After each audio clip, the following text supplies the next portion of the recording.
Okay, good morning દીકરાઓ. આપણે જે હવે જોવાના છે ચોથા ચેપ્ટરનો છેલ્લો ટોપિક જે છે મોસ્ટ ઇમ્પોર્ટન્ટ ટોપિક છે મોસ્ટ આઈએમપી.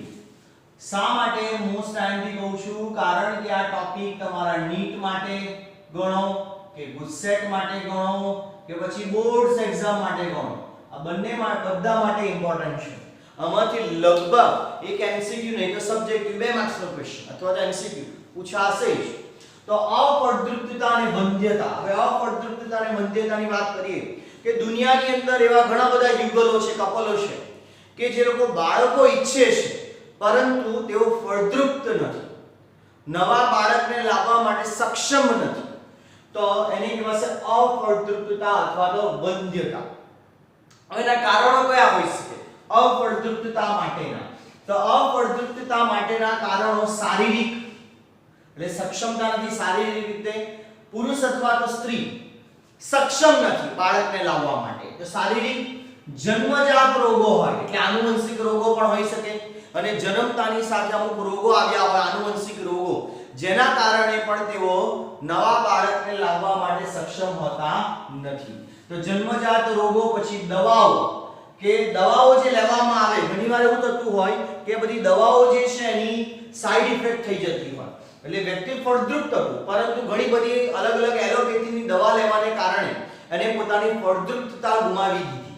તો દવાઓ છે, પછી પ્રતિરક્ષા સંબંધી ઓટો ઇમ્યુન ડિસીઝ જો હોઈ શકે કે આપણી જ રોગ પ્રતિકારક શક્તિ આપણા જ સામાન્ય કોષો પર હુમલો કરે એટલે એને કહેવાય પ્રતિરક્ષા સંબંધિત ખામી, અથવા તો મનોવૈજ્ઞાનિક પણ હોઈ શકે એટલે વ્યક્તિ ઘણું બધું ટેન્શનમાં, સ્ટ્રેસફુલ કન્ડિશનમાં રહેતું હોય ત્યારે પણ તે પિતા કે માતા બનવા માટે સક્ષમ હોતું નથી.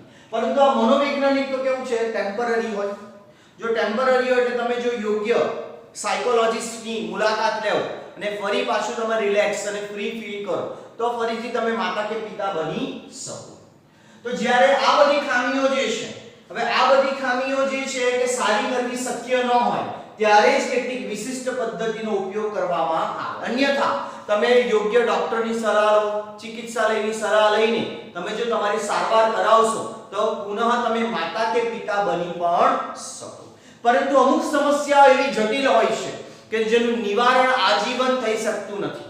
તો ત્યારે દુનિયાની અંદર અને ભારત જેવા દેશોની અંદર પણ ફર્ટિલિટી ક્લિનિક આવેલા હોય છે. ફર્ટિલિટી ક્લિનિક કે જેની અંદર જે યુગલો માતા કે પિતા બનવા ઈચ્છુક છે તે લોકોને મદદ કરવાનું કાર્ય કરે. અલગ અલગ સારવાર અને આર્ટિફિશિયલ ટ્રીટમેન્ટ દ્વારા જે છે માતા કે પિતા બનાવવાનું કાર્ય કરે. તમે કદાચ વીકી ડોનર કરીને એક મૂવી આવેલું એ જ કન્સેપ્ટ ઉપર હતું અને હમણાં રિસન્ટલી એક મૂવી ગયું તે ગુડ ન્યૂઝ, તે પણ આ જ કન્સેપ્ટ ઉપર હતું, આઈવીએફ ઉપર. તો તમે નવસારીમાં પણ ઘણી જગ્યાએ બેનર જોયા હશે આઈવીએફ ને ઇન વિટ્રો ફર્ટિલાઇઝેશન. એ બેનરની અંદર એવું ટેસ્ટ ટ્યુબ હોય, એની અંદર એક બેબી બતાવેલું હોય. એટલે ઇન વિટ્રો ફર્ટિલાઇઝેશન એટલે શું કે જે ફલનની પ્રક્રિયાઓ ઇન વિવો એટલે કે શરીરની અંદર થાય છે એ જ પ્રક્રિયાને ગ્લાસના ટેસ્ટ ટ્યુબની અંદર કરાવવામાં આવે એટલે એને કહેવાય test tube baby. In vitro fertilisation. ધ્યાન આપજો, અહીં ટેસ્ટ ટ્યુબમાં આખું બેબી નથી બનતું. ઇન વિટ્રો ફર્ટિલાઇઝેશન એટલે શરૂઆતના 8, 16 કે 32 કોષીય અવસ્થા જ કૃત્રિમ માધ્યમની અંદર ટેસ્ટ ટ્યુબમાં બનાવવામાં આવે. પછી આ જે છે 8, 16 કે 32 કોષીય અવસ્થાને જે તે સ્ત્રીના ગર્ભાશયમાં તબદીલ કરવામાં આવે. એટલે બાળકનો વિકાસ તો સ્ત્રીના ગર્ભાશયમાં જ થશે, ટેસ્ટ ટ્યુબની અંદર થવાનો નથી. પણ શરૂઆતની પ્રક્રિયા ટેસ્ટ ટ્યુબની અંદર કરવામાં આવે એટલે એને કહેવાય ઇન વિટ્રો ફર્ટિલાઇઝેશન. તો અમુક જણા એવું જાણી જશે કે હા એ તો ટેસ્ટ ટ્યુબમાં બેબી બને, એવું કંઈ હોતું નથી. એટલે બધી માન્યતાઓ છે, એવું કંઈ નથી. ઓકે, તો જ્યારે આપણી ઉપરની ખામીઓ સારી કરવી શક્ય ન હોય ત્યારે કેટલીક વિશિષ્ટ પદ્ધતિઓ કે જે સહાયક પ્રજનન પદ્ધતિઓ અથવા તેને કહેવાય ART એટલે કે આસિસ્ટેડ રિપ્રોડક્ટિવ ટેકનોલોજી એટલે કોઈના સુપરવિઝનની અંદર રિપ્રોડક્શન કરવામાં આવે એટલે આસિસ્ટેડ રિપ્રોડક્ટિવ ટેકનોલોજી સહાયક પ્રજનન પદ્ધતિઓ તરીકે સામાન્ય રીતે જાણીતી છે. તેની સહાયથી દંપતીઓ બાળક પ્રાપ્ત કરે છે. તો તેની સહાયથી દંપતીઓ જે છે બાળક પ્રાપ્ત કરી શકે. ઓકે દીકરાઓ, તો આજે આપણે વાત કરી ગયા ART આસિસ્ટેડ રિપ્રોડક્ટિવ ટેકનોલોજી જેની મદદથી દંપતીઓ જે છે બાળક પ્રાપ્ત કરી શકે છે. હવે ART ના ઘણા બધા અને એની અંદર કયા અલગ અલગ ટોપિક આવે છે તે આપણે જોવાના છે. એટલે આસિસ્ટેડ રિપ્રોડક્ટિવ ટેકનોલોજીનો એક સામાન્ય અર્થ એવો થાય કે કોઈ ચોક્કસ પ્રકારના ડોક્ટરની મદદથી આપણે રિપ્રોડક્શન ગ્લાસવેરની અંદર કરાવવું અને સ્ત્રીના ગર્ભાશયને તબદીલ કરાવવું અને સ્ત્રીને ગર્ભવતી બનાવવી અને જે પુરુષ હશે તેને પિતા બનાવવા. ઓકે, તો હવે એની અંદર આપણે જોઈએ પહેલું IVF એટલે in vitro fertilisation, most popular, તમે ઘણીવાર સાંભળ્યું પણ હશે એટલે નામ તો સુનાઈ હોગા इसका भी. તો IVF એટલે in vitro fertilisation. In vitro એટલે ગ્લાસવેરની અંદર ફલન કરવામાં આવે. ઇન વિટ્રો ફલન શરીરની બહાર લગભગ શરીરની અંદર જેવી જ સ્થિતિમાં ફલન કરાવવામાં આવે. એટલે કે ટેસ્ટ ટ્યુબ ની અંદર IVF ની અંદર શું થાય, ટેસ્ટ ટ્યુબ ની અંદર જે શુક્રકોષ જે હોય અને અંડકોષ જે હોય એને શરીરની અંદર હોય તેવું જ કૃત્રિમ માધ્યમ પૂરું પાડીને ફલન કરાવવામાં આવે. એટલે એને કહેવાય ઇન વિટ્રો ફર્ટિલાઇઝેશન. આ બધાના ફૂલ ફોર્મ ખાસ યાદ રાખજો, પૂછી શકાય MCQ ની અંદર, નીટમાં પણ. તો ઇન વિટ્રો ફલન શરીરની બહાર લગભગ શરીરની અંદર જેવી સ્થિતિમાં ફલન કરાવવામાં આવે એટલે એને કહેવાય ઇન વિટ્રો ફર્ટિલાઇઝેશન. ત્યારબાદ ET. ET એટલે શું, એમ્બ્રિયો ટ્રાન્સફર, ભ્રૂણ સ્થાનાંતરણ. એટલે શું થશે કે ભ્રૂણ જે છે આપણે ટેસ્ટ ટ્યુબમાં ફલન કરાવી દીધું, ફલન કરાવ્યા બાદ વિભાજન શરૂ થશે. એકમાંથી બે કોષ, બેમાંથી ચાર, ચારમાંથી આઠ, આઠમાંથી 16. 8 કોષીય અને 16 કોષીય અવસ્થાને મોરુલા અવસ્થા કહેવાય. એ તમને ખબર છે કે 8 અને 16 કોષીય અવસ્થામાં માદા પ્રજનન તંત્રમાં આ જે ભ્રૂણને દાખલ કરવામાં આવે અને IVF ટેસ્ટ ટ્યુબ બેબી તરીકે ઓળખાય છે. મેં તમને કીધું છે કે IVF ઇન વિટ્રો ફર્ટિલાઇઝેશન જેને આપણે ટેસ્ટ ટ્યુબ બેબી તરીકે ઓળખીએ છીએ. અને ET ની અંદર શું થાય કે આપણે ટેસ્ટ ટ્યુબમાં ફલન કરાવી પછી 8 કે 16 કોષીય અવસ્થામાં આ જે ભ્રૂણ જે છે એને માદા પ્રજનન તંત્રની અંદર દાખલ કરવામાં આવે. તેને કહેવાય એમ્બ્રિયો ટ્રાન્સફર, ભ્રૂણ સ્થાનાંતરણ, ET તરીકે ઓળખવામાં આવે. ત્યારબાદ ઝિફ્ટ. ઝિફ્ટ એટલે શું, ઝાયગોટ ઇન્ટ્રાફેલોપિયન ટ્રાન્સફર. હવે ફૂલ ફોર્મ પરથી તમને ખબર પડી જાય. ઝાયગોટ ઇન્ટ્રાફેલોપિયન ટ્રાન્સફર, ઝાયગોટ એટલે શું, ફલિતાંડ. ઇન્ટ્રાફેલોપિયન ટ્રાન્સફર, ઇન્ટ્રાફેલોપિયન એટલે શું, અંડવાહિની. અને ત્યાં ટ્રાન્સફર કરો એટલે સ્થાનાંતરણ કરો. એટલે જે ઝાયગોટ જે છે એટલે ફલિત થયેલ અંડકને આપણે સ્ત્રીના પ્રજનન તંત્રમાં જે અંડવાહિનીમાં સ્થાનાંતરિત કરીશું અને કુદરતી રીતે પછી આ ફલિત થયેલા અંડકનું ગર્ભાશયની દિવાલ ઉપર સ્થાપન થવા દઈશું. તો ઝિફ્ટ, ઝાયગોટ ઇન્ટ્રાફેલોપિયન ટ્રાન્સફર, ફલિતાંડ અંતઃ અંડવાહિની સ્થાનાંતરણ. કે પત્ની અથવા તો દાતા સ્ત્રીનો અંડકોષ અને પતિ અથવા તો દાતા શુક્રકોષને એકત્રિત કરવામાં આવે અને પ્રયોગશાળામાં યોગ્ય પરિસ્થિતિમાં ફલિતાંડના નિર્માણને પ્રેરવામાં આવે. એટલે ફલન ક્યાં થયું, ટેસ્ટ ટ્યુબ. એટલે IVF ની પ્રક્રિયા તો થઈ જે તે પુરુષ અથવા તો દાતા પુરુષના શુક્રકોષ, જે તે સ્ત્રી અથવા તો દાતા સ્ત્રીના અંડકોષને આપણે ટેસ્ટ ટ્યુબની અંદર ફલન કરાવશું અને ત્યારબાદ આ પ્રયોગશાળામાં યોગ્ય પરિસ્થિતિમાં ફલિતાંડના નિર્માણને પ્રેરવામાં આવે અને ત્યારબાદ ફલિતાંડ અથવા તો પ્રારંભિક ભ્રૂણને કઈ જગ્યાએ, અંડવાહિનીમાં સ્થાનાંતરિત કરવામાં આવે. અંડવાહિનીમાં મૂકી દીધો ફલિત અંડકોષને, પછી એ પોતાની રીતે કુદરતી રીતે જ ક્યાં આવે, અંડવાહિનીથી ગર્ભાશયની દિવાલ પાસે આવે અને કુદરતી રીતે જેમ નેચરલી થાય તેવી જ રીતે ગર્ભાશયની દિવાલ પર ફલિત થયેલા અંડકોષનું સ્થાપન થશે. એટલે એને કહેવાય ઝાયગોટ ઇન્ટ્રાફેલોપિયન ટ્રાન્સફર. એટલે ફલિત થયેલા અંડકોષનું ઇન્ટ્રાફેલોપિયન એટલે અંડવાહિની તરફ સ્થાનાંતરિત કરવું પછી કુદરતી રીતે એ આપમેળે ગર્ભાશયની દિવાલ પાસે આવે અને ત્યાં તેનું સ્થાપન થશે. ઓકે દીકરાઓ, આજે આપણે વાત કરી ગયા ઝિફ્ટ. ત્યારબાદ IUT, ઇન્ટ્રાયુટેરાઇન ટ્રાન્સફર. IUT એટલે શું, ઇન્ટ્રાયુટેરાઇન ટ્રાન્સફર અથવા તો અંતઃ ગર્ભાશય સ્થાનાંતર. એને શું કહેવાય, અંતઃ ગર્ભાશય સ્થાનાંતર. એટલે આઈયુટી ઇન્ટ્રાયુટેરાઇન ટ્રાન્સફર અથવા તો અંતઃગર્ભાશય સ્થાનાંતર. હવે ફૂલ ફોર્મ તમે જુઓ. ઇન્ટ્રાયુટેરાઇન ટ્રાન્સફર એટલે શું? ગર્ભાશયની દિવાલ પાસે સીધે સીધું સ્થાનાંતરિત કરવાનું. ઉપરનામાં ક્યાં સ્થાનાંતરિત કરેલું આપણે? તો ઉપરનામાં આપણે અંડવાહિની પાસે ફલિત અંડકોષને સ્થાનાંતરિત કર્યું હતું. જ્યારે અહીંયા શું છે કે ફલિત થયેલ અંડકોષ 8 કોષીય અથવા 16 કોષીય અવસ્થાએ સીધે સીધું ગર્ભાશયની દિવાલ પાસે સ્થાનાંતરિત કરવાનું છે. હવે તમને એમ તો આઈડિયા તો હશે, માદા પ્રજનન તંત્રના ડાયાગ્રામનો તમને આઈડિયા છે જ કે આ માદા પ્રજનન તંત્રનું જે છે આ ગર્ભાશયની દિવાલ છે અને અહીંથી જે છે આ જે ટ્યુબ જેવી અંડવાહિની, તો આપણે ઝિફ્ટમાં ક્યાં ટ્રાન્સફર કર્યું? અહીંયા. જ્યારે આઈયુટીમાં ક્યાં ટ્રાન્સફર કરશું? અહીંયા. એટલે અંદર આપણે યોનિ માર્ગ દ્વારા એને અહીં દાખલ કરીને સ્થાપન કરાવશું. તો આઈયુટી એટલે ઇન્ટ્રાયુટેરાઇન ટ્રાન્સફર, અંતઃગર્ભાશય સ્થાનાંતર. 8 કરતા વધુ ગર્ભકોષ્ઠી, 8 કરતા વધુ ગર્ભકોષ્ઠી યુક્ત ગર્ભકોષ્ઠી કોષયુક્ત ભ્રૂણને આગળનો વિકાસ પૂર્ણ કરવા માટે ગર્ભાશયમાં સ્થાનાંતરિત કરવામાં આવે છે.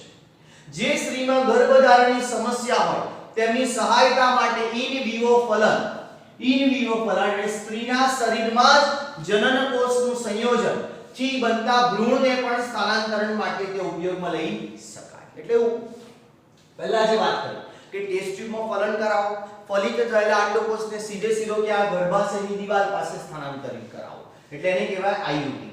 અથવા તો ફલન ક્યાં થયું? અંડવાહિનીમાં કુદરતી રીતે ફલન થઈ ગયું, પરંતુ પછી એ અંડવાહિની તરફથી આ ફલિત અંડકોષ એ ગર્ભાશયની દિવાલ પાસે પહોંચતો નથી, તો આપણે એને બહાર કાઢી લેવાનો અને કાઢીને એને ક્યાં?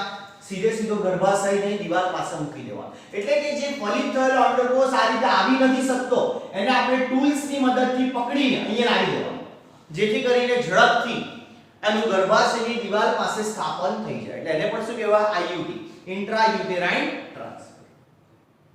ત્યારબાદ ગિફ્ટ, ગેમિટ ઇન્ટ્રાફેલોપિયન ટ્રાન્સફર. ગિફ્ટ એટલે શું? ગેમિટ ઇન્ટ્રાફેલોપિયન ટ્રાન્સફર.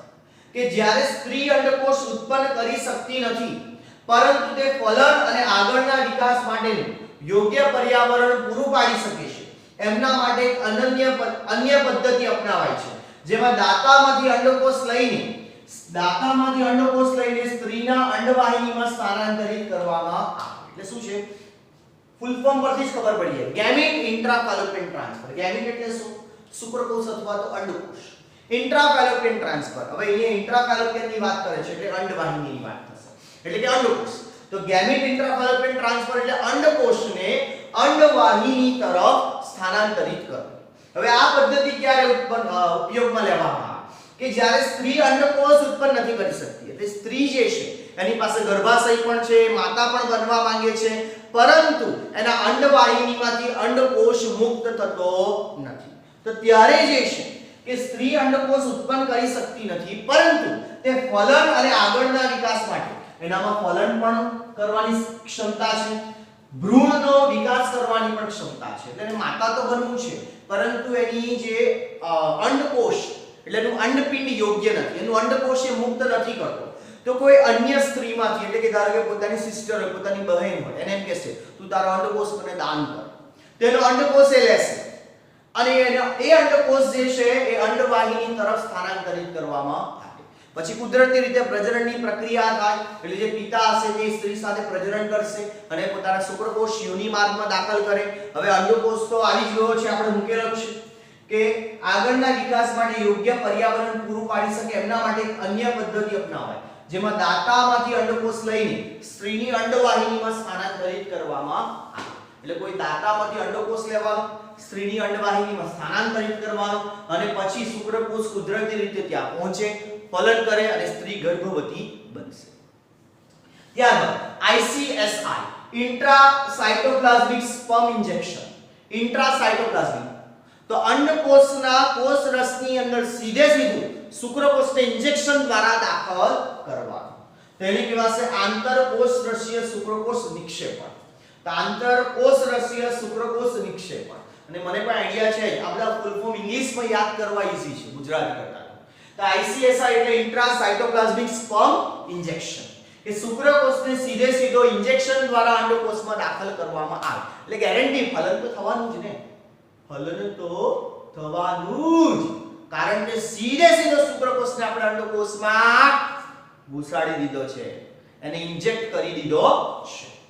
ત્યારબાદ AI આર્ટિફિશિયલ ઇન્સેમિનેશન, કૃત્રિમ વીર્યસેચન, જેની અંદર પુરુષ સાથી સ્ત્રીમાં વીર્ય દાખલ કરવા માટે સક્ષમ નથી, કે પુરુષ સાથી જે છે એમાં ઇરેક્શનની સમસ્યા છે, એટલે કે વીર્યને સ્ત્રીના યોનિ માર્ગમાં દાખલ કરવા માટે સક્ષમ નથી, અથવા તો સ્ખલનમાં શુક્રકોષની સંખ્યા ખૂબ જ ઓછી છે, એટલે શુક્રકોષનો કાઉન્ટ ઘણો ઓછો છે, તો ત્યારે આ પદ્ધતિ અપનાવવામાં આવે અને શુક્રકોષને શું કરવામાં આવે, ટેસ્ટ ટ્યુબમાં લેવામાં આવે અને સેન્ટ્રીફ્યુગેશન કરવામાં આવે અને શુક્રકોષની સાંદ્રતા વધારવામાં આવે અને ત્યારબાદ તેને સ્ત્રીના યોનિ માર્ગમાં ઇન્જેક્શન અને એક લાંબી ટ્યુબ દ્વારા યોનિ માર્ગ દ્વારા ટ્યુબને દાખલ કરીને શુક્રકોષને સીધે સીધા અંડવાહિની તરફ સ્થાનાંતરિત કરવામાં આવે.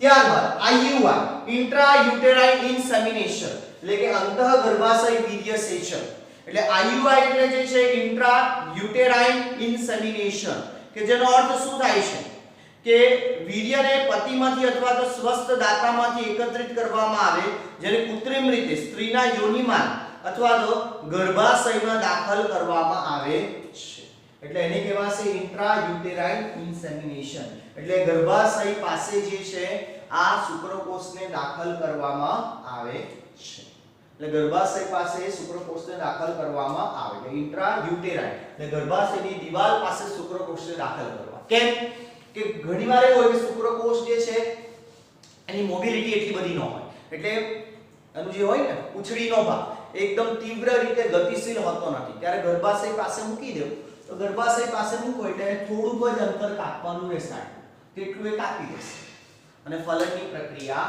થશે.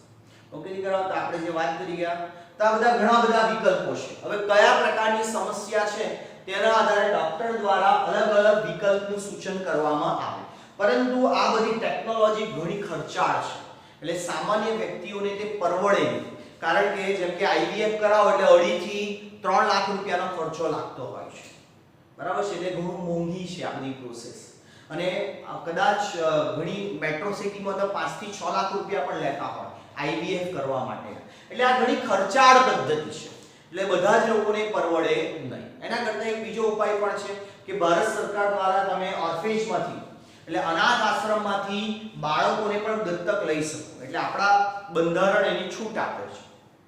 તો ભારતમાં ઘણા બધા બાળકો એવા છે જે લોકોના મા-બાપ નથી, એ લોકો કુપોષણનો શિકાર બનીને મૃત્યુ પામતા હોય છે, તો જે યુગલો ઈચ્છુક છે બાળકને લાવવા માટે, તેમના માટે આ પણ એક ઓપ્શન છે કે તેઓ અનાથ આશ્રમમાંથી બાળકને દત્તક પણ લઈ શકે છે, જેથી એ બાળકનું પણ જીવન સુધરી શકે. ઓકે દીકરાઓ, તો જે આપણે આ ટોપિક જોઈ ગયા અફળદ્રુપતા અથવા તો વંધ્યતા, એની અંદર બધા જ અલગ અલગ ટોપિકની વાત કરી ગયા.